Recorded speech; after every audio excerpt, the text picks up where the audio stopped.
Donc, ça me fait plaisir, oui, d'être ici aujourd'hui pour vous parler de, de comment on peut justement utiliser les principes de la théorie de l'attachement pour les appliquer sur le plan clinique, notamment dans le domaine de la protection de l'enfance, puis dans un contexte assez particulier qui est celui de l'évaluation des capacités parentales. Comment cette théorie-là peut nous aider à mieux évaluer les familles qui sont signalées à la DPJ, comment cette théorie-là, puis nos évaluations fondées sur cette théorie-là peut nous aider à prendre des meilleures décisions concernant le placement des enfants. Donc, je commence, là vous allez, je vais juste comme, OK. Donc, peut-être juste pour vous mettre en contexte, je ne sais pas à quel point la majorité d'entre vous êtes familiers avec un peu les statistiques qu'on a sur la maltraitance au Québec. Depuis les dernières années, là, ici, j'ai le bilan là, des directeurs de la protection de la jeunesse à partir de 2015 qui montre clairement une augmentation significative là, des signalements traités et retenus par la DPJ au Québec. Donc, eux rapportent spécifiquement une augmentation de 34,8 % de signalements traités et de près de 25 % de signalements retenus au fil des ans. Puis, ce qu'il faut comprendre aussi, c'est que la dernière année là, que vous voyez, à 2020, bien, elle inclut le temps de, je pense, qu'on a été comme confinés. Donc, il y a quand même eu moins de signalements pendant cette période-là. Donc, on assiste réellement à une croissance des signalements retenus. C'est majeur et ça veut dire essentiellement que notre société a beaucoup de difficultés dans la capacité à prendre soin des enfants, plusieurs familles du moins, et ça implique aussi que toutes ces familles-là ben, doivent être évaluées.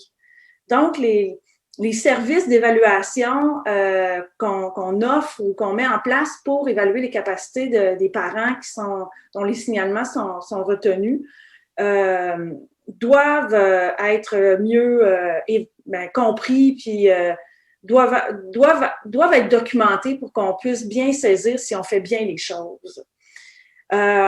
Essentiellement, là, dans la deuxième figure du bas, là, ce que vous voyez, c'est que parmi les signalements retenus, là, ben, il y a environ 15 000 enfants, près de 15 000 enfants qui se retrouvent entre 0 et 5 ans. Donc, ça fait beaucoup de familles à évaluer à la grandeur du Québec. Puis, il n'y a pas beaucoup d'études qui ont porté sur l'évaluation des capacités parentales. Puis, donc, on ne sait pas beaucoup de choses. Puis c'est un des objectifs du travail que j'ai mené dans les dernières années.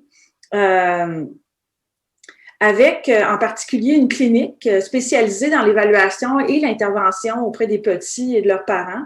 À l'époque, le CJMIU, donc le Centre Jeunesse de Montréal.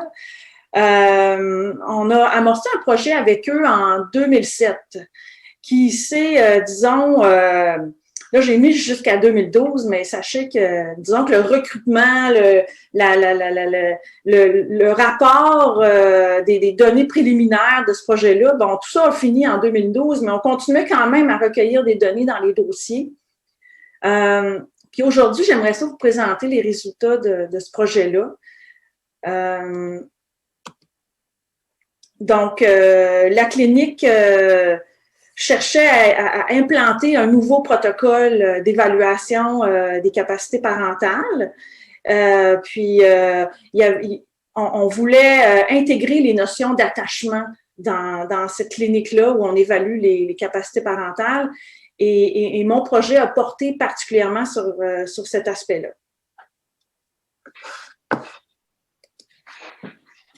Donc, je vais faire un... Oups, pardon, là, je me perds dans tous mes ordi, mes écrans. OK. Donc, qu'est-ce que c'est une évaluation des capacités parentales de façon plus concrète? Donc, les parents sont signalés, puis une bonne partie d'entre eux, dont les signalements sont retenus, vont être soumis à une évaluation de leur capacité parentale. Pourquoi? Pour orienter les décisions de placement de la cour, en informant la cour justement des meilleures dispositions à prendre pour l'enfant. Donc, il y a des cas où les parents vont accepter des mesures volontaires, mais il y a quand même plusieurs cas où, disons, l'intervenant psychosocial doit avoir plus d'informations pour l'aider à faire ses recommandations, à savoir si l'enfant devrait être retiré de son milieu familial ou non. Ou encore une fois, ou c'est-à-dire si l'enfant est déjà retiré de son milieu familial et il y aurait lieu de proposer une réunification familiale. Donc, ce sont des décisions qui sont lourdes de conséquences pour l'enfant, pour sa famille. Et le contenu des évaluations des capacités parentales prend toute son importance quand on comprend que les décisions qui vont en suivre vont être majeures dans la vie de l'enfant. Ces évaluations-là vont aussi permettre d'aider à élaborer puis à préciser les plans d'intervention qui peuvent être offertes justement aux familles.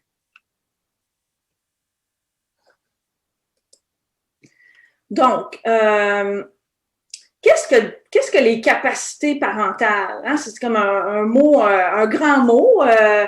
Puis bon, la LPJ propose une définition quand même assez large. L'aptitude du parent à subvenir aux besoins de son enfant pour lui offrir un environnement cognitif, physique et affectif qui favorise son développement et sa protection.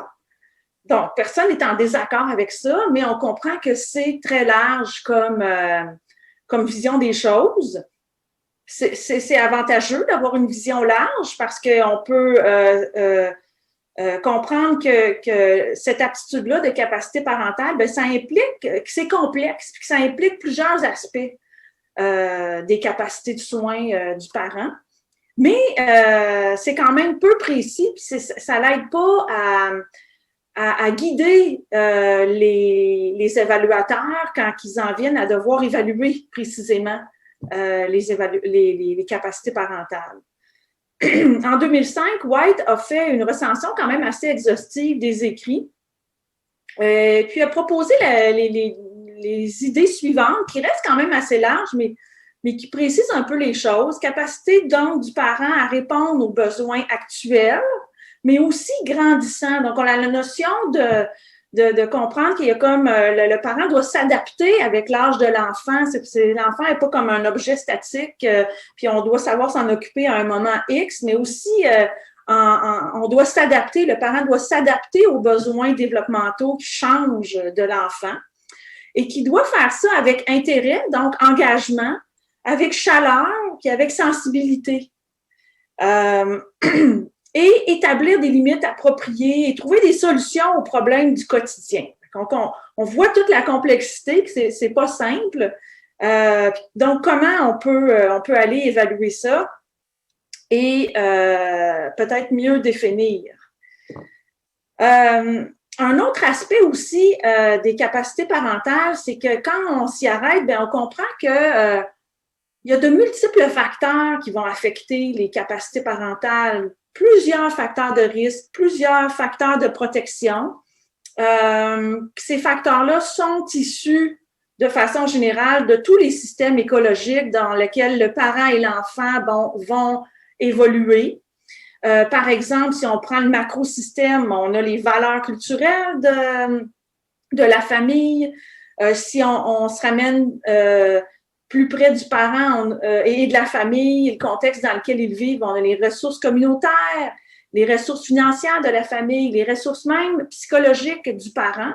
Donc, on comprend qu'il y a plein de facteurs à tous ces niveaux-là qui viennent complexifier la tâche d'un évaluateur lorsqu'il doit évaluer les capacités parentales. Est-ce que le parent a un trouble intellectuel? Est-ce que le parent a une psychopathologie? Est-ce qu'il est toxicomane? Est-ce qu'il a vit sous le seuil de la pauvreté? Donc, ce sont tous des des facteurs qui viennent, des facteurs d'influence de ses capacités de soins de l'enfant. Son histoire de maltraitance aux parents, a-t-il, lui, vécu des traumas dans son enfance? Son réseau social, est-ce qu'il est soutenu? Un grand-parent, je sais pas moi, des beaux-parents qui sont très présents ou peu dans la famille, etc. Donc, est-ce qu'on doit tout évaluer ça? Sur quoi on devrait centrer, mettre davantage l'accent? La question n'est pas simple parce que tous ces facteurs-là ont raison. On n'a pas de raison de penser qu'il y en a un qui peut être plus ou moins important. Donc, ça fait beaucoup de choses à considérer.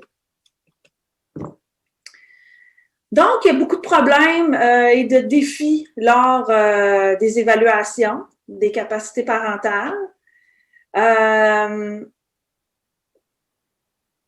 Il y a donc d'abord le manque de consensus sur ce que constitue un parent compétent et donc un manque de consensus sur les méthodes à privilégier pour évaluer les capacités parentales. Ça pose un sérieux problème. Non seulement le concept de capacité parentale est complexe à saisir, mais cette complexité-là fait en sorte que il y a un manque de consensus sur les méthodes qu'on devrait privilégier pour évaluer ces dites capacités parentales. En conséquence, les évaluations, ce qui a été recensé, du moins dans les études jusqu'à maintenant, parce que comme je vous disais, il y a peu d'études qui se font, il y a peut-être des belles choses qui se font, mais on connaît peu de choses là-dessus. Puis ce qu'on connaît, c'est que les évaluations qui ont été documentées, elles incluaient peu d'observations directes du parent et de l'enfant, je veux dire, du parent en interaction avec son enfant. Utilisait beaucoup des questionnaires et des entrevues. Et il y avait aussi un accent qui était essentiellement mis sur les limites des parents. Donc, on voit qu'il y a quand même beaucoup d'efforts qui est mis, mais quand on connaît la théorie de l'attachement, on se dit, oh mon Dieu, l'importance de la qualité de l'observation, pas de la qualité, mais de la qualité des soins, comment on peut l'évaluer. Comment on peut ne pas l'évaluer à travers l'observation? C'est comme pour nous, c'est comme quasiment automatique qu'on devrait faire ça. Mais en quelque part, c'est qu'il y a peu de temps aussi qui est alloué aux évaluations. Là, j'ai sauté à mon dernier point, là, mais les protocoles d'évaluation sont souvent très courts, donc c'est difficile de savoir en si peu de temps si c'est difficile d'évaluer toute la complexité des facteurs qui pourraient influer les capacités parentales. Un autre aspect qui est à considérer dans l'évaluation des capacités parentales, au-delà de tous les facteurs de risque et de protection qui appartiennent, qui sont propres à la famille, il y a aussi des facteurs ou des caractéristiques qui sont propres à l'intervenant lui-même. Les études ont documenté que la prise de décision est souvent biaisée par les croyances propres des évaluateurs. Par exemple, il y a des études qui ont montré que la croyance qu'un évaluateur a sur les motivations réelles des parents ou sur leur capacité même à changer, vont influencer leur rapport d'évaluation des capacités parentales et donc leurs conclusions, les recommandations qui vont être faites à l'égard. Si moi, personnellement, je pense que le placement, c'est comme mauvais dans la vie d'un enfant, ça va m'influencer dans mon rapport et dans mes recommandations. Les études ont montré aussi que l'attitude envers le placement est aussi comme une source de biais potentiel de l'évaluateur. Les protocoles, comme je disais plus tôt, d'évaluation sont souvent très courts. Donc, non seulement on n'a pas beaucoup de temps pour évaluer tous les facteurs de risque dont je vous parlais, les facteurs de protection, mais ça laisse aussi peu de temps où c'est comme quasiment impossible d'évaluer les capacités de changement du parent. La majorité des protocoles d'évaluation se font sur environ 4 rencontres. si ces 4 rencontres-là sont courtes, comme je sais pas moi, 1 heure par rencontre, ce qui n'est pas nécessairement le cas dans nos services, mais on peut penser que si les rencontres sont courtes, peu nombreuses et pas espacées dans le temps, que c'est difficile de venir tester les capacités de changement du parent, à savoir son potentiel à s'améliorer, puis à être plus sensible, puis à présenter des capacités de soins qui sont plus adéquates pour l'enfant. Donc, ce sont des défis, des problèmes importants des évaluations que rencontrent les évaluateurs dans leur quotidien. Pour répondre à ces défis-là, ben, il y a plusieurs auteurs qui ont développé des modèles, qui ont proposé des principes pour évaluer les capacités parentales. D'abord, ce qui ressort des travaux, là, c'est qu'il est important, d'une part, d'évaluer à la fois les forces et les limites du parent.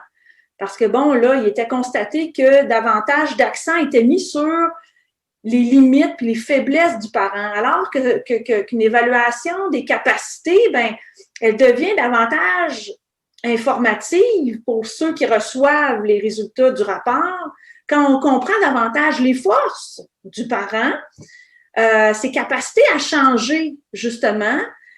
Si on intervient auprès de ce parent-là, est-ce qu'il va être capable de s'améliorer puis de subvenir aux besoins minimums des enfants? Donc, on doit documenter aussi les forces du parent. Deuxième point, évaluer la qualité des interactions parent-enfant. Donc, pas faire juste des questionnaires ou des entrevues avec le parent, puis lui demander de nous parler de son enfant, ce qui serait biaisé parce qu'on n'aurait pas l'heure juste de comment ça fonctionne réellement avec l'enfant. Mais ma compréhension aussi au fil des ans, c'est de comprendre que de plus en plus d'évaluations visent quand même, puis atteignent en quelque part plusieurs de ces principes-là. Mais au-delà d'observer le parent en interaction avec son enfant, l'idée, c'est de l'observer avec une lunette aussi qui est adéquate. De bien examiner l'adéquation entre les capacités du parent et les besoins de l'enfant. Les parents font plein de choses dans leur rôle parental, mais il y a des comportements qui sont beaucoup plus pertinents ou révélateurs dans leur capacité de soins que d'autres comportements. Et il faut cibler ceux-là dans les évaluations des capacités parentales. Donc, troisième point, utiliser une approche fonctionnelle qui met l'accent sur les comportements et les compétences du parent dans ses interactions quotidiennes. Donc, observer, on vient de dire, oui, il faut observer le parent, mais pas en interaction avec son enfant, mais pas dans n'importe quel contexte, dans des contextes où il peut s'exprimer de façon spontanée et immédiate à son enfant, dans un contexte naturel. Parce que je dis pas que de l'observer dans des contextes qui est pas naturel, c'est pas aidant. Oui, c'est super pertinent puis ça vient documenté, mais de venir valider avec comment il fonctionne dans son environnement, avec ses ressources, ben c'est très révélateur. Donc, on devrait aussi avoir ce type d'information-là dans une éval. Et quatrième point, ben, un standard de capacité parentale minimale devrait être appliqué par l'évaluateur. On ne peut pas s'attendre à ce qu'un parent se comporte de façon optimale. C'est pas ça qu'on s'attend dans notre définition de capacité minimale.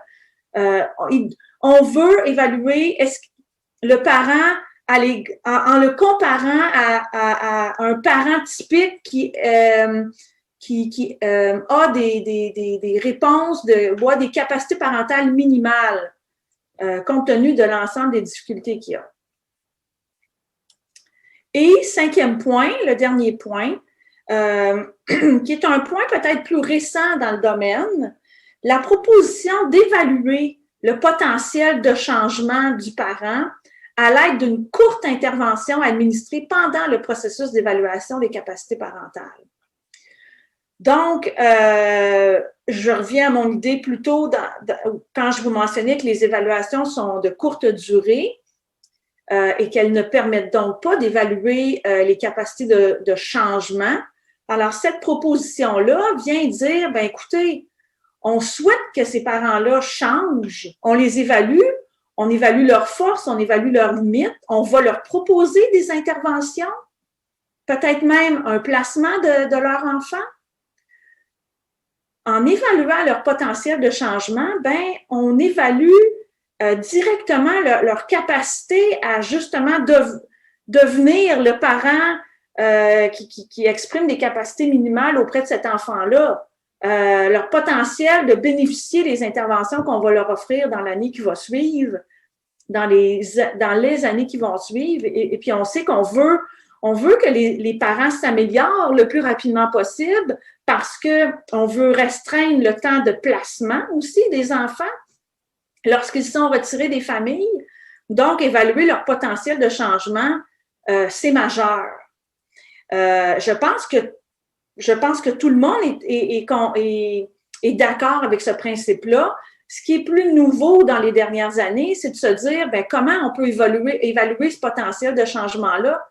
Mais une façon peut-être vraiment efficace de le faire, c'est d'intégrer dans le processus d'évaluation une courte intervention qui évalue le changement, qui permettrait donc d'offrir des informations à l'évaluateur sur le changement potentiel ou les capacités potentielles de l'intervenant à changer, de la famille, du parent à changer. Donc, c'est ici qu'intervient là, notre théorie de l'attachement parce que dans le domaine de l'attachement, il y a plusieurs interventions de courte durée et qui ont été développées et évaluées dans les dernières années. Ce que les travaux ont montré, d'abord, au point de vue théorique, c'est que l'attachement, pourquoi utiliser les interventions en attachement pour intégrer dans un processus d'éval? Ben, c'est que la théorie de l'attachement a montré que le parent sensible, c'est-à-dire qui est capable de percevoir les besoins de son enfant, les signaux de détresse, qui est capable de relativement bien les interpréter et de répondre de façon relativement adéquate aux besoins de l'enfant. Mais ce qu'on voit, c'est que ça favorise un attachement sécurisant chez les enfants. Ça favorise aussi leur capacité à explorer leur environnement, à être disponible à leur environnement, à apprendre. Quand on est disponible aux apprentissages. Donc, l'attachement sécurisant, ce qu'on voit, ce que les études ont montré avec le temps, puis plusieurs d'entre vous le savez sûrement, fait que je ne m'étendrai pas trop longtemps là-dessus, mais c'est associé à une panoplie de compétences socio-émotionnelles, cognitives chez l'enfant. On voit même des effets sur le plan physiologique, développement du cerveau dans certaines études. Donc, de favoriser l'attachement sécurisant via des interventions qui améliorent la sensibilité parentale, ben c'est optimal pour l'enfant.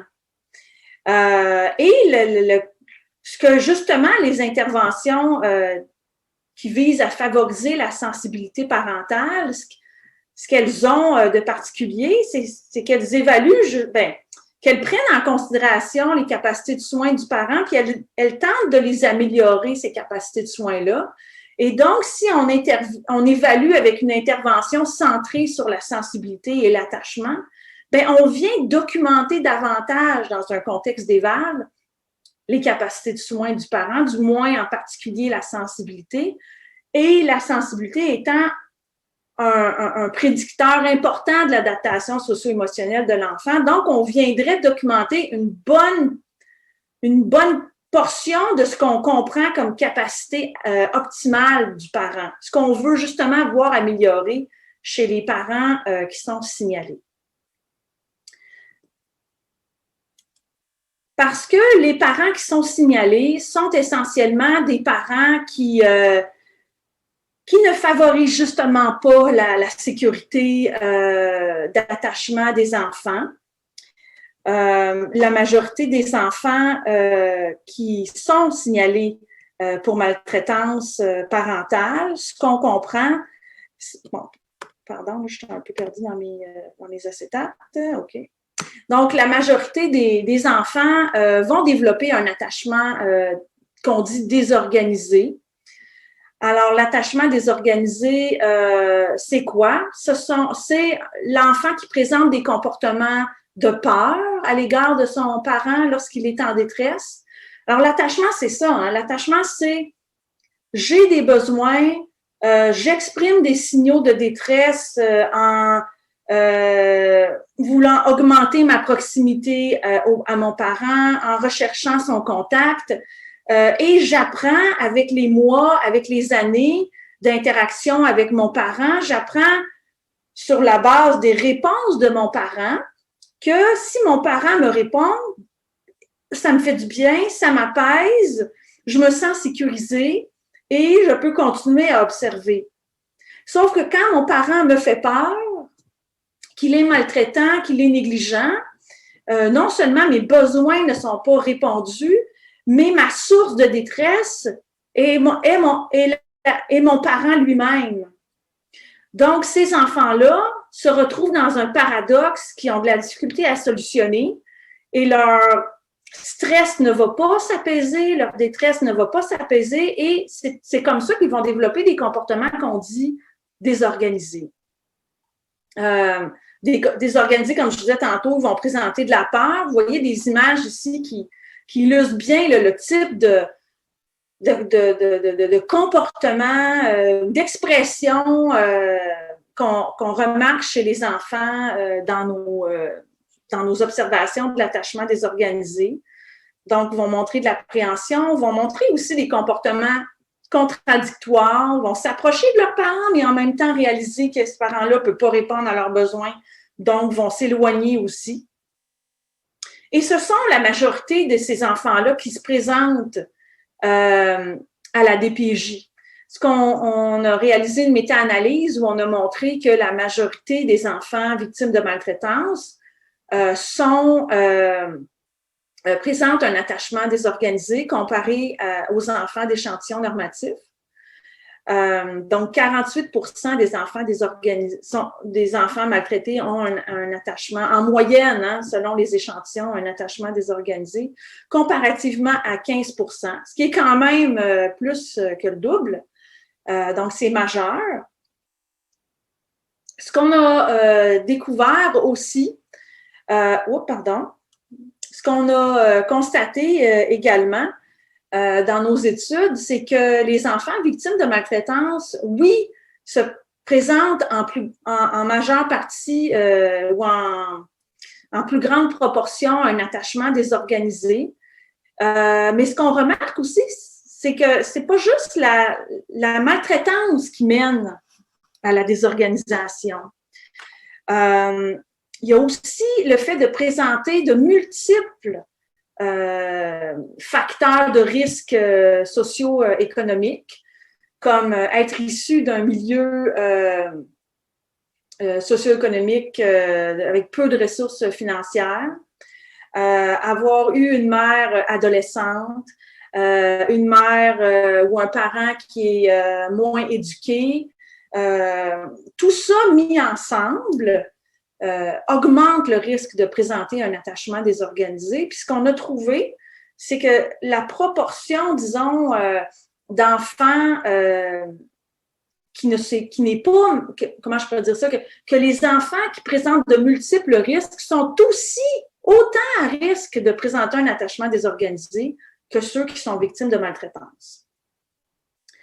Donc, on aurait tort de penser que l'évaluation de l'attachement désorganisé chez l'enfant est suffisant pour confirmer la maltraitance. Et donc, on aurait aussi tort de penser que l'évaluation de l'attachement chez l'enfant est suffisant pour recommander un placement. Hein? Fait que c'est quand même une nuance qui est très importante. Oui, c'est important d'évaluer l'attachement. Oui, c'est important de comprendre comment les interactions parents-enfants, c'est important de mettre l'accent sur cette observation-là, mais c'est pas parce qu'un enfant est désorganisé sur le plan de l'attachement qu'il a nécessairement été maltraité. Je le précise parce que il y a des lieux, disons des endroits, des pays dans le monde qui ont donné beaucoup disons, d'importance au rôle de l'attachement dans leurs évaluations puis dans leurs interventions. Et aujourd'hui, je fais une présentation sur l'évaluation des capacités parentales en vous disant c'est important d'intégrer les notions d'attachement dans nos évals. Mais je veux mettre un bémol aussi quand même à cette idée-là parce que, comme je vous disais, il y a des pays où ils ont comme ils évaluent l'attachement désorganisé, ils constatent un attachement désorganisé et c'est comme si ça devenait suffisant pour recommander le placement de l'enfant. Donc, je vous rappelle que dans la population normative, il y a plein d'enfants qui sont pas victimes de maltraitance et qui peuvent présenter un attachement désorganisé. Mais quand même, c'est ça, l'idée qui est importante, le message que je tente de vous transmettre en ce moment, c'est que il reste une proportion importante d'enfants victimes de maltraitance vont présenter un attachement désorganisé, mais il y en a qui sont quand même, malgré tout, présentent un attachement sécurisant. Donc, sachez que il y a des nuances à apporter et que ça veut dire que la théorie de l'attachement et ses principes peuvent nous guider, mais comme une approche, hein? Peuvent nous guider dans l'observation qu'on va faire des enfants. Il faut pas, c'est comme un bémol que je veux vous apporter pour pas que vous preniez comme une petite recette, là. Ah, ben, il est désorganisé, ça égale de la maltraitance. Mais non, c'est pas le cas. Mais la corrélation est forte. OK? Donc, je vous disais que l'idée, c'est d'intégrer une intervention dans le processus d'évaluation des capacités parentales. La théorie de l'attachement, les études qui en découlent ont montré que les interventions, c'est-à-dire que les principes de l'attachement sont importants dans le développement de l'enfant. Un attachement sécurisant, ça favorise une adaptation socio-émotionnelle et chez l'enfant. Et il y a d'autres études qui montrent que les interventions fondées sur l'attachement sont efficaces pour améliorer justement l'adaptation justement socio-émotionnelle de l'enfant, efficaces aussi pour améliorer la sensibilité du parent, diminuer les problèmes de comportement des enfants. Donc, les interventions centrées sur la théorie de l'attachement ont beaucoup d'effets positifs pour les enfants. Et donc, pourquoi ne pas intégrer justement dans un protocole d'évaluation des capacités parentales une intervention centrée sur l'attachement? Il y a des interventions qui sont de longue durée, hein, ce ne serait pas efficace pour nous autres dans un contexte d'éval, mais il y a beaucoup d'interventions, comme l'intervention relationnelle, ou en anglais, the Attachment Video Feedback Intervention, qui sont de courte durée et qui pourraient facilement s'intégrer dans un processus d'évaluation. Alors, l'intervention relationnelle, c'est une intervention dont vous avez certainement entendu parler. Qu'est-ce que c'est pour ceux qui la connaissent moins? Son objectif, c'est d'améliorer la relation parent-enfant, hein, comme je vous disais, d'améliorer la sensibilité parentale, d'améliorer la sécurité d'attachement de l'enfant. Mais comment? Alors, ce qu'elle a de particulier, cette intervention-là, c'est qu'elle vise à valoriser les comportements sensibles du parent à partir de la rétroaction vidéo. Donc, 2 éléments ici qui sont vraiment importants. Le concept de valorisation, hein, donc c'est une intervention qui est centrée sur les forces du parent, elle est positive, Et l'autre élément, c'est qu'elle utilise la rétroaction vidéo.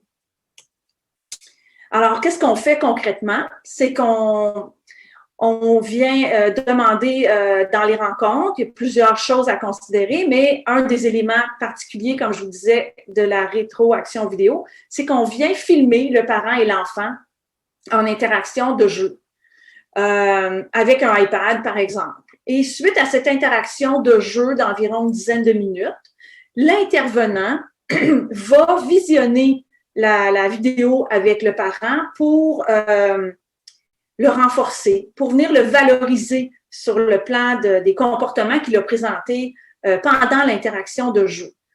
Alors, on veut permettre aux parents d'être témoins de ses forces pour pouvoir construire sur ces aspects-là et comprendre mieux ce que son enfant communique, hein, parce qu'on veut que l'intervenant regarde les interactions avec une lunette d'attachement. Qu'est-ce que c'est un signal de détresse? Qu'est-ce que c'est un besoin chez l'enfant? Ça, ben, l'intervenant, dans la formation, arrive à mieux saisir ces aspects-là de l'enfant, arrive à mieux lire ces aspects-là de l'enfant et à mieux, disons, guider le parent dans la lecture de ces aspects-là de l'enfant dans un contexte positif. La rétroaction vidéo, c'est super important à mon sens parce qu'elle permet d'offrir un feedback qui est tangible quand on renforce le parent, quand on le félicite pour un comportement qu'il vient de faire qui est positif puis qui est optimal. Ben, c'est nourrissant pour le parent. Ça permet de développer sa confiance en son rôle parental. Une confiance qui est, dans la majorité du temps, assez pauvre, disons. Aussi, quand on fonctionne avec une rétroaction vidéo qui est immédiate, ben c'est plus facile pour le parent de comprendre à quoi on réfère quand on dit « Hey, ça, ce que tu viens de faire là, c'est bon. » Ça fait plus de sens. La rétroaction aussi, elle est appuyée par un matériel visuel. Le parent peut voir concrètement ce à quoi on réfère quand on dit « Hey, ça, c'est bon. » Le parent peut voir, c'est pas juste moi comme intervenant, comme évaluateur, qui souligne les forces du parent. Le vidéo le dit par lui-même et l'enfant aussi dans le vidéo. Donc, cette espèce, ce feedback visuel-là vient, disons, aider le parent à faire confiance à l'intervenant, à la personne qui est en train de lui dire bon, « ça, ce que tu viens de faire là, ça fait du sens ». Parce que les images facilitent aussi l'introspection. Quand on voit quelque chose de plus concret, c'est plus facile de comprendre ce à quoi l'intervenant réfère. Puis c'est plus facile d'aller à l'intérieur de nous parce qu'on peut se baser, le parent peut se baser sur quelque chose de visuel. L'intervenant peut faire des liens de façon plus concrète avec d'autres comportements que le parent a pu faire par ailleurs, qui étaient peut-être moins optimales. Et donc, c'est moins menaçant. Et là, il y a une introspection qui est peut-être facilitée justement à partir de la rétroaction vidéo, qui permet aux parents de reconsidérer graduellement les perceptions déformées, négatives, fausses ou idéalisées qu'il peut avoir à l'égard de son enfant, de sa relation avec son enfant. Et donc, en observant mieux, en apprenant à mieux observer son enfant, le parent peut mieux penser ou penser l'enfant différemment et finalement agir autrement. Alors, c'est un peu la chaîne, disons, d'événements ou le processus. C'est ce processus-là qu'on souhaite qui se mette en place chez le parent, qui va le mettre dans un contexte de changement. OK? Et si on intègre justement, si on permet à un parent de vivre ce processus de changement-là, de le mettre dans, tu sais, d'y faire amorcer de le positionner sur cette trajectoire de changement-là, déjà à l'étape de l'évaluation, bien, ça nous permet, comme évaluateurs, d'évaluer son potentiel de changement. Hein? C'est pas parce que là, on intervient que là, c'est fini après puis qu'il n'y a plus rien à faire si on voit que le parent a un faible potentiel, mais ça nous guide quand même sur peut-être le type d'intervention que ce parent-là pourrait bénéficier aussi suite à notre éval. Donc, comme je vous disais tantôt, ces interventions-là, en fait, plus précisément, l'intervention relationnelle, on sait qu'elle a été efficace pour améliorer le développement moteur des enfants, le développement cognitif, la sécurité d'attachement et l'adaptation sociale de l'enfant. Donc, on a trouvé qu'elle était très indiquée comme une intervention court terme, hein, qui implique seulement 8 rencontres, donc de rétroaction vidéo. On a trouvé qu'elle était tout à fait indiquée pour l'intégrer dans un processus d'évaluation des capacités parentales. Donc, nos questions de recherche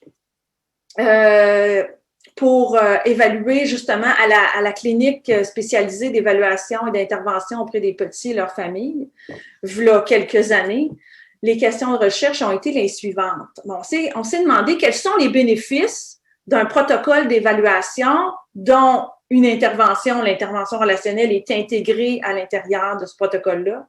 Quels seraient les bénéfices pour les parents et les enfants? Première question.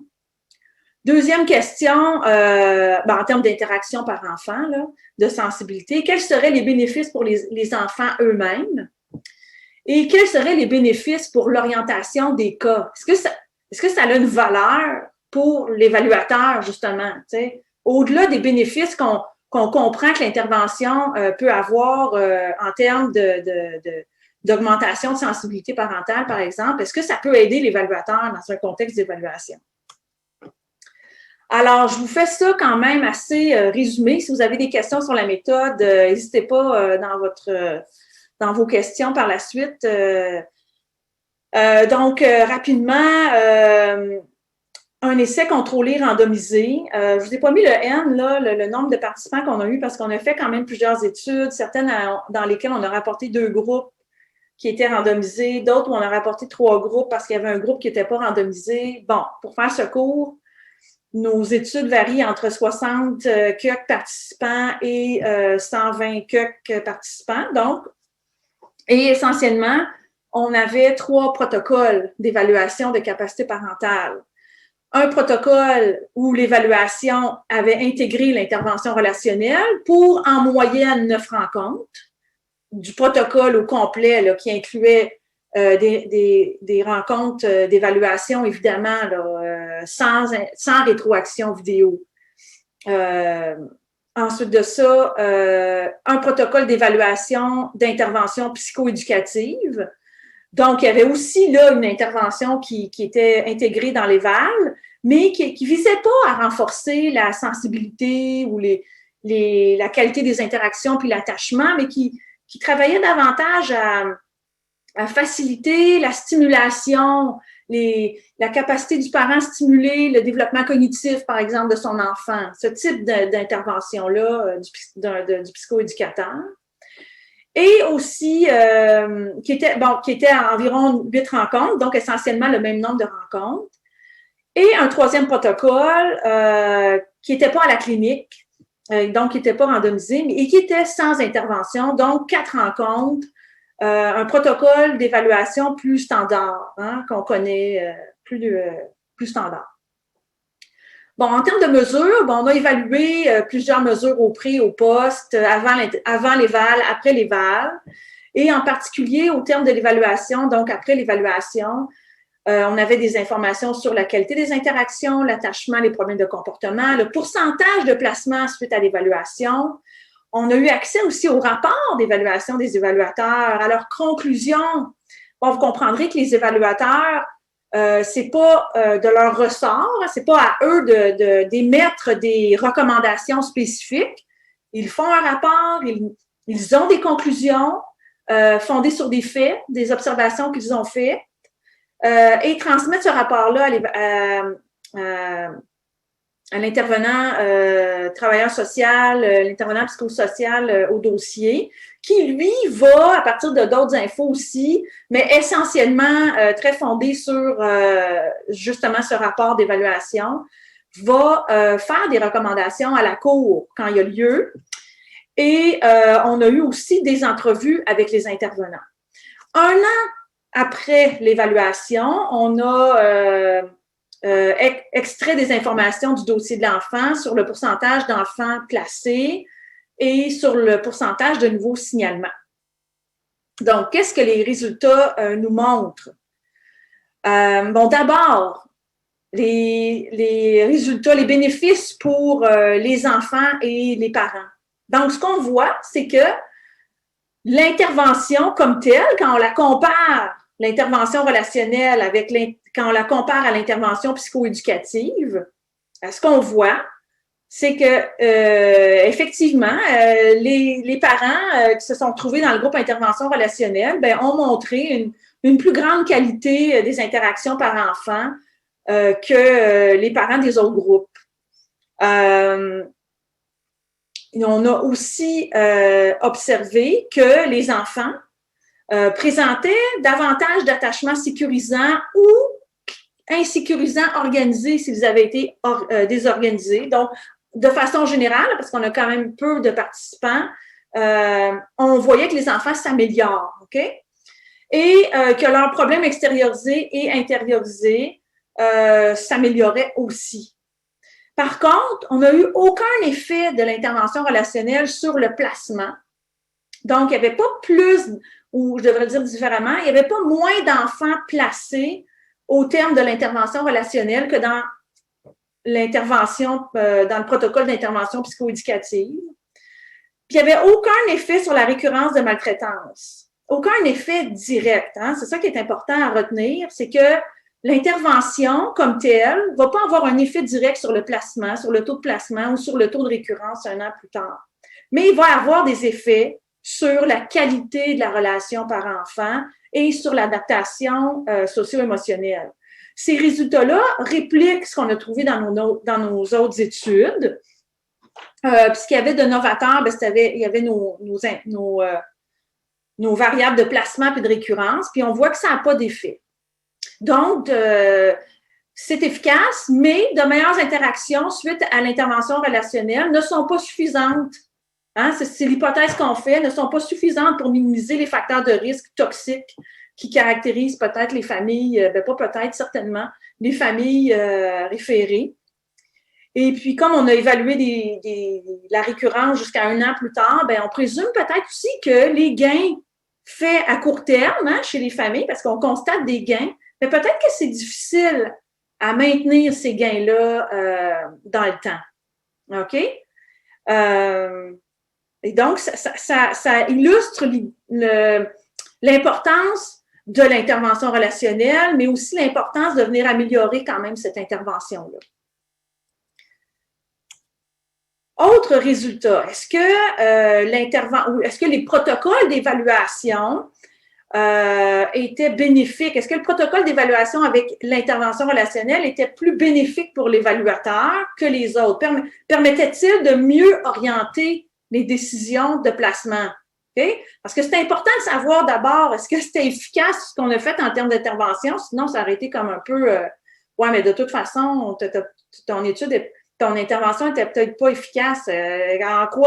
Comment on peut conclure ou à la validité des autres résultats? Bon, on a répliqué, oui, c'est efficace. Maintenant, est-ce que ça l'ajoute une valeur est-ce que ça a une valeur ajoutée pour l'orientation des cas? Alors, ce qu'on constate, c'est qu'au terme de l'évaluation, il y a quand même eu 64% des parents qui ont été jugés par l'évaluateur dans son rapport d'évaluation, qui ont été jugés non capables de soins de qualité minimale. OK? comment on est venu à produire cette donnée-là? C'est qu'on a pris les conclusions des rapports, de tous les rapports, et on les a évalués parce que, comme je vous disais tantôt, les évaluateurs ne font pas de recommandations, mais pour les besoins de notre projet, on devait quand même qualifier ce que l'évaluateur pensait. On a évalué avec un accord interjuge. On a, cet évaluateur-là, il est en train de nous dire que ce parent-là, il n'est pas capable.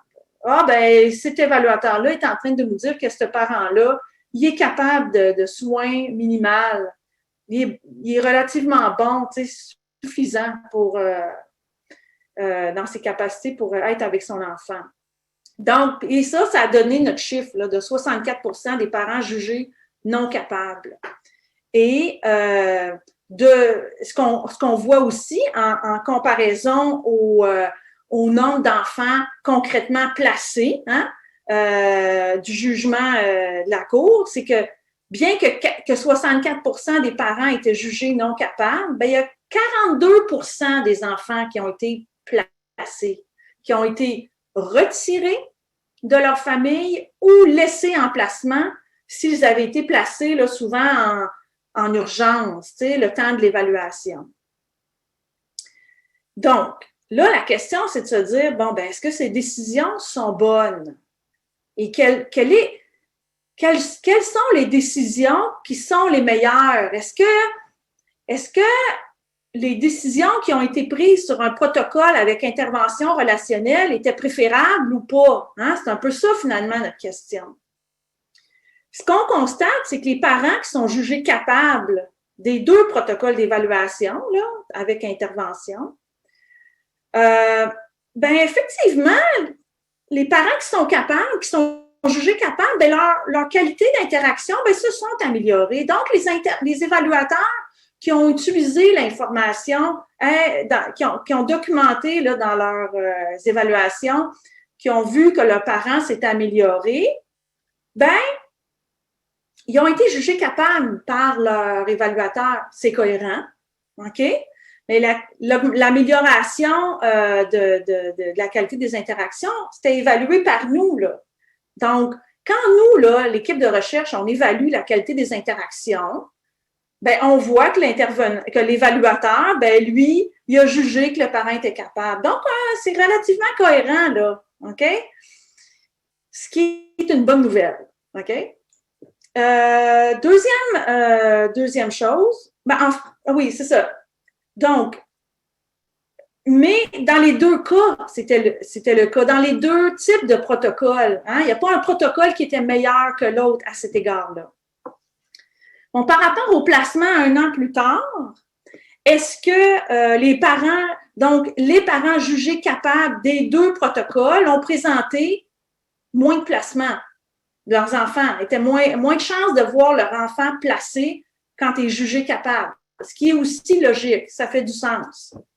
Cependant, c'est là que je vais attirer votre attention, c'est que le protocole d'évaluation avec l'intervention relationnelle était le seul, OK, où il y avait moins de nouveaux signalements jusqu'à 1 an plus tard dans les familles évaluées par je vais le rephraser, là.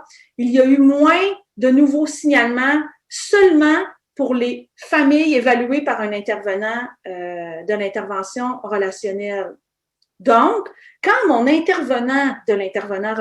l'évaluateur avec le protocole d'intervention relationnelle pose un jugement, ce jugement-là, il est capable de prédire la présence de récurrence ou non de maltraitance 1 an plus tard, pendant l'année qui suit. Donc, le jugement des évaluateurs qui se sont basés sur l'intervention relationnelle semble préférable pour orienter les décisions de placement. Les deux premiers résultats qu'on a à l'écran, là, ceux sur la qualité des interactions puis le placement, ça pourrait, dans le fond, être le résultat du fait que, quand l'évaluateur prend une décision, que je mets entre guillemets, là, propose que le parent est capable, sa proposition, elle est suivie par l'intervenant psychosocial dans la majorité des cas. Elle est suivie par la cour dans la majorité des cas. Tout ça est corrélé entre eux. Donc, les décisions qui sont prises, disons, je le mets entre guillemets, les décisions, là, les propositions, les conclusions qui sont faites par les évaluateurs, elles sont de façon générale respectées par les intervenants psychosociaux, par la cour. Mais ce qu'on comprend, c'est que les propositions, les conclusions faites par l'évaluateur de l'évaluation relationnelle sont meilleures pour prédire la récurrence de maltraitance.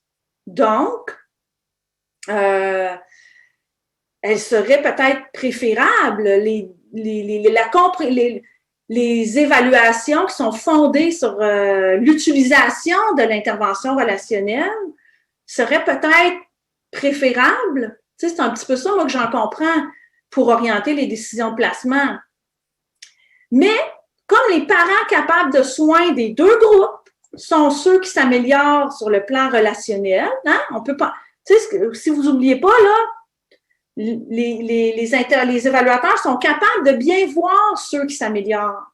Et comme les parents des deux groupes, comment je vais rephraser là, comme les parents capables de soins des deux groupes sont ceux qui s'améliorent sur le plan relationnel, le jugement des évaluateurs de l'intervention relationnelle ne peut pas donc reposer seulement sur l'amélioration de la relation parent-enfant.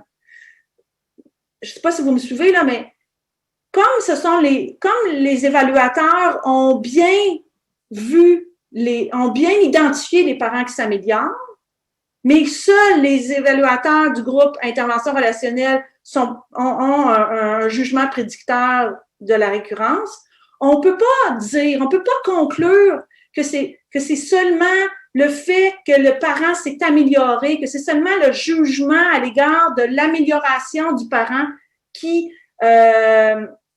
compte pour l'évaluateur quand il fait son évaluation.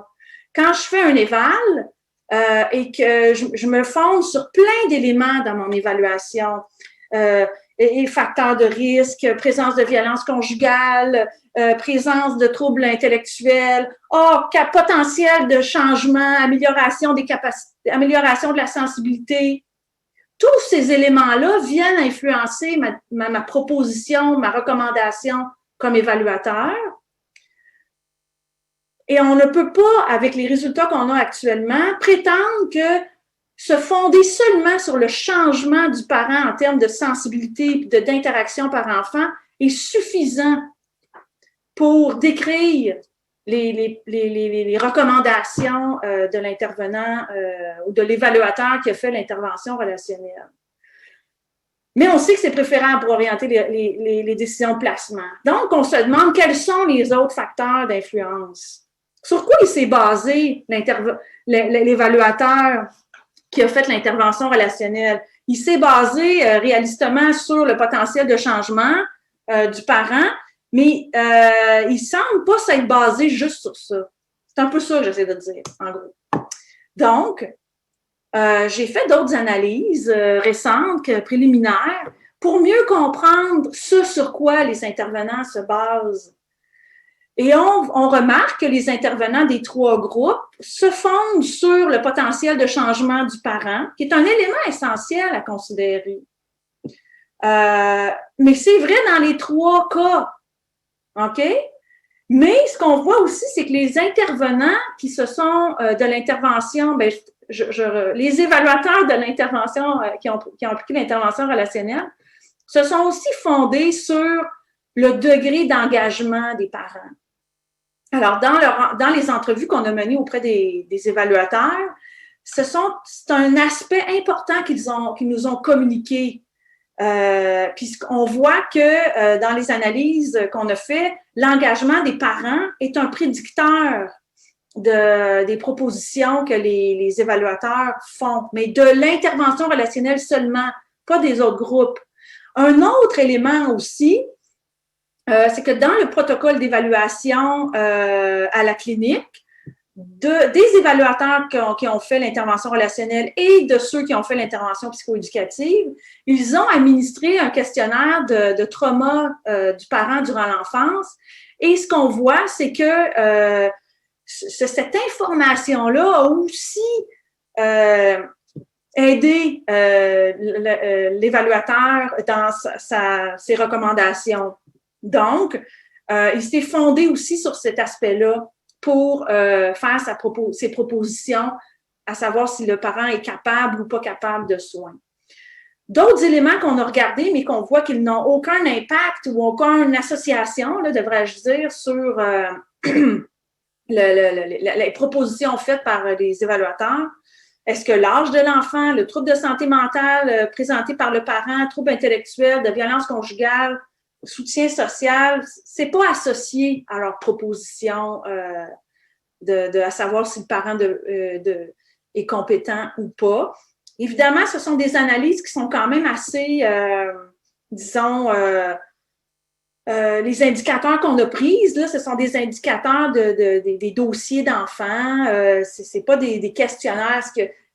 Dans le dossier de l'enfant, est-ce que le parent avait été signalé pour violence conjugale, par exemple? Est-ce qu'il présentait un trouble de santé mentale? Donc, ce sont des indicateurs assez rough, là, qu'on peut dire, là. Il y aurait lieu de faire d'autres études pour mieux comprendre ces aspects-là. Mais clairement, on voit que le trauma dans l'enfance est associé à la proposition des évaluateurs. Dans nos études antérieures, on a vu que l'histoire de maltraitance, c'est quelque chose d'important dans la récurrence, la récurrence, je devrais plutôt le dire autrement. Les parents qui ont vécu de la maltraitance dans leur enfance sont 2,5 fois plus à risque de maltraiter leur enfant. On peut penser dans cet ordre d'idées-là qu'ils sont plus à risque de récurrence de maltraitance lorsqu'ils ont été signalés déjà pour maltraitance envers leur enfant. Donc, ça fit là, avec notre histoire, tu sais. C'est pas étonnant peut-être de constater que l'intervenant de l'évaluateur, c'est-à-dire de l'intervention qui a utilisé l'intervention relationnelle, a donné du poids à cet indice-là, c'est-à-dire les traumas dans l'enfance du parent.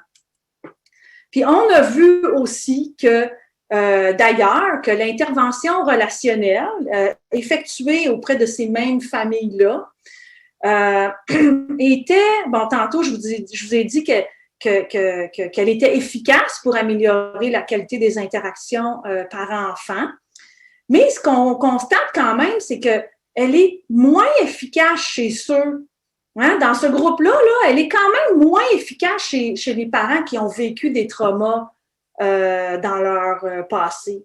Donc, ça vient finalement nous confirmer que les évaluateurs ont bien fait de donner du poids à cet indicateur-là de trauma dans l'enfance pour faire leurs propositions à l'égard de la capacité des soins du parent. Donc, nos constats.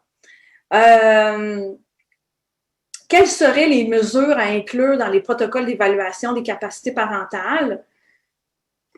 Nos résultats nous amènent à conclure qu'une mesure de la relation parent-enfant, c'est essentiel. De toute façon, je pense que tout le monde est d'accord avec ça.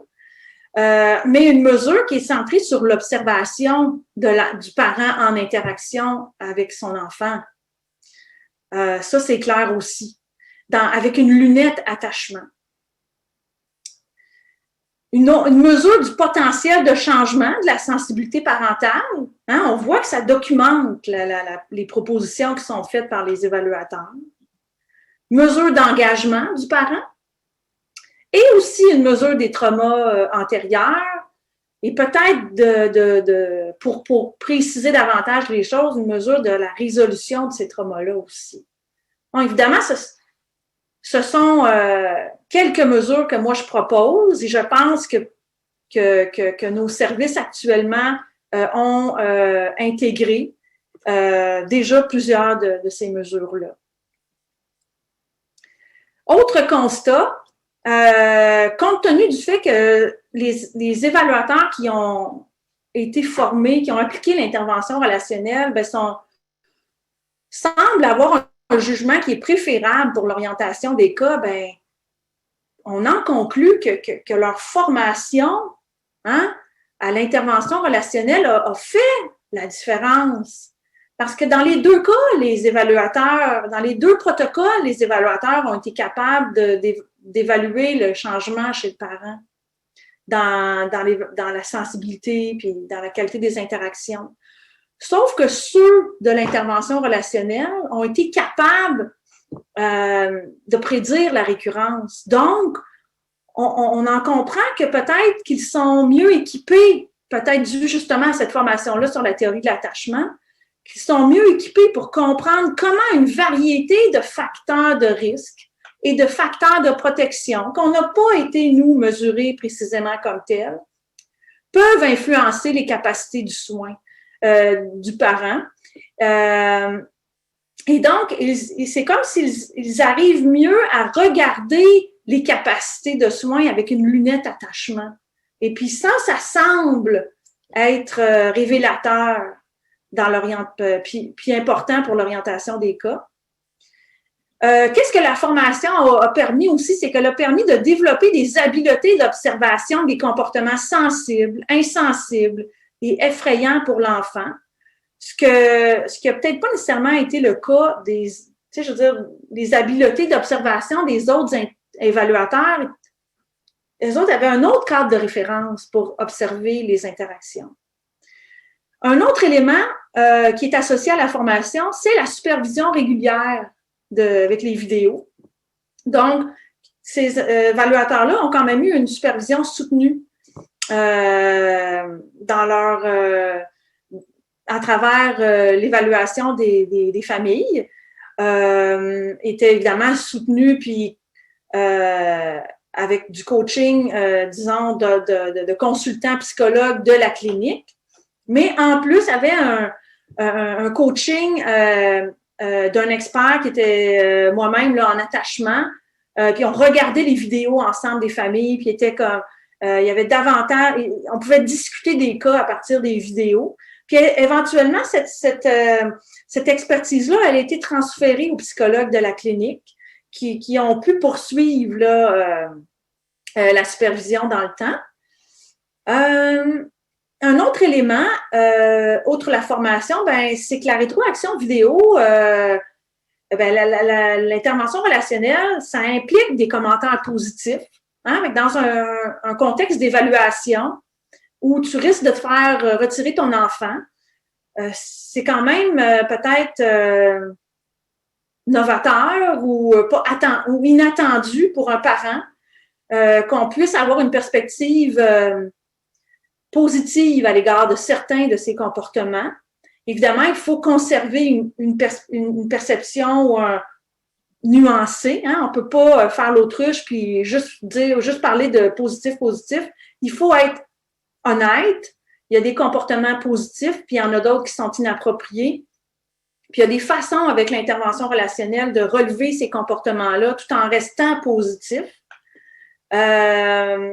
Donc, mais cette attitude plus positive-là est quand même arrivée pour les parents de façon très inattendue et a eu comme impact, selon les dires des évaluateurs, un impact très positif et a fait en sorte, selon les évaluateurs, de diminuer les défenses du parent face au processus d'évaluation, d'avoir plus confiance en l'évaluateur qui représente la loi puis le fait qu'il peut retirer son enfant à tout bout de champ.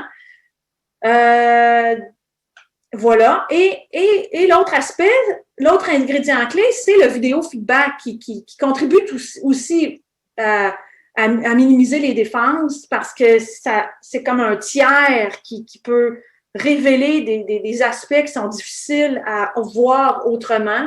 On est moins pris dans la confrontation avec l'évaluateur. Et puis peut-être que en baissant les défenses, ça peut peut-être aider justement à stimuler les capacités de réflexion des parents. Puis de leur potentiel, disons, à percevoir leurs propres limites. Parce que à l'étape de l'évaluation, une intervention, puis ça, c'est dès le départ, hein, il faut être au clair avec les parents quand on les évalue. Oui, on va vous évaluer avec, on va faire des activités dans laquelle l'évaluation on va intégrer des activités où on va essayer de favoriser votre relation. Et il faut être au clair que ces activités-là, avec le parent, bon oui, on veut favoriser, on veut vous aider, mais ça va nous aider à comprendre votre potentiel de changement, puis à mieux comprendre vos limites. Hein? C'est pas juste pour vous aider, puis là, ben, vous allez garder votre enfant, puis ça finit là, puis il faut être honnête, hein? Il faut être nuancé et honnête. Parce que je dis ça, je fais ce bémol-là parce que si, quand on évalue avec une intervention, on peut peut-être, j'ai juste le mot en anglais, là, mais misleader, là, on peut laisser entrevoir quelque chose pour le parent qui est pas ça dans les faits. Puis le parent peut penser que là, ben, parce que là, il se fait dire des choses positives, tout va bien aller. Donc, la rétroaction vidéo, les commentaires positifs, tout ce processus-là qui vise à minimiser les défenses aussi, ben, ça permet peut-être aux parents de mieux accepter ses propres limites. Puis ça, c'est positif. C'est positif parce que lors du retrait de l'enfant, s'il y a lieu, ben, ce placement-là est beaucoup mieux vécu et malgré tout volontaire de la part du parent. Donc, en conclusion, des recommandations, les limites et recommandations, ben, le protocole, évidemment, les protocoles d'évaluation dont je vous ai parlé aujourd'hui, ce sont de longs protocoles. Ce ne sont pas des protocoles qui sont de 4 rencontres. Si je ne me trompe pas, à la clinique actuelle, actuellement, de façon générale, les rencontres d'évaluation sont fondées sur 4 rencontres de 3 heures chacune. Donc, les protocoles qu'on a évalués ici, ben, c'était 9 rencontres environ. Donc, c'est sûr que c'est des enjeux importants à considérer quand on veut réduire les listes d'attente.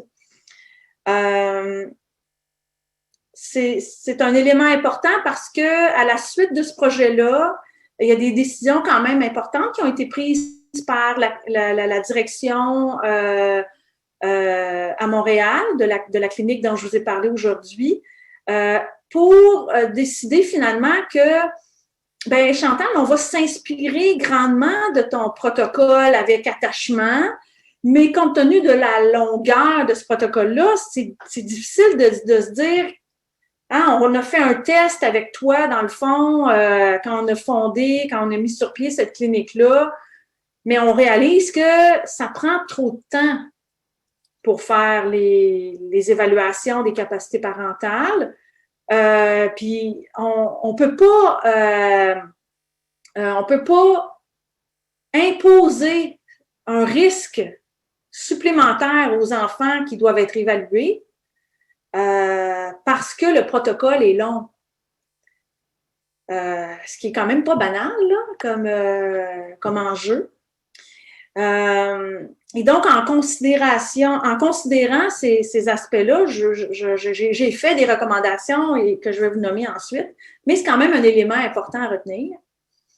Une autre limite du projet, ben, c'est qu'on doit mieux comprendre les facteurs de risque et de protection associés au jugement des intervenants.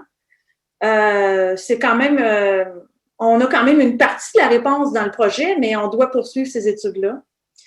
Et utiliser des mesures plus fines de ce jugement-là. Hein, comme je vous disais tantôt, c'était une évaluation que nous, on a fait des conclusions, des rapports. Donc, ce serait bien d'avoir une mesure plus détaillée, plus fine que, oui, on recommande on dit que le parent est capable. Non, le parent n'est pas capable. Donc, c'est assez, disons, rude comme indicateur.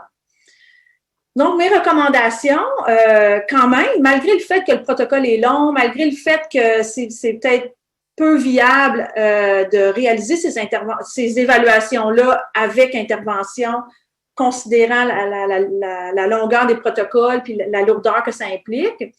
Ce qu'on comprend, par contre, ce qui est important, c'est que la formation à la théorie de l'attachement, elle est essentielle.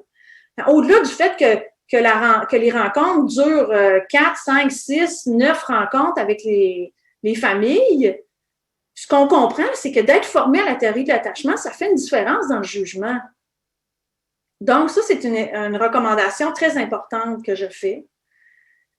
Ce qui vient avec cette formation-là, ben, c'est le développement des habiletés d'observation selon le cadre de la théorie de l'attachement. Parce que, bon, on ne se le cachera pas, là, dans le domaine, puis sur le terrain, puis le Québec n'est pas le seul dans cette situation-là.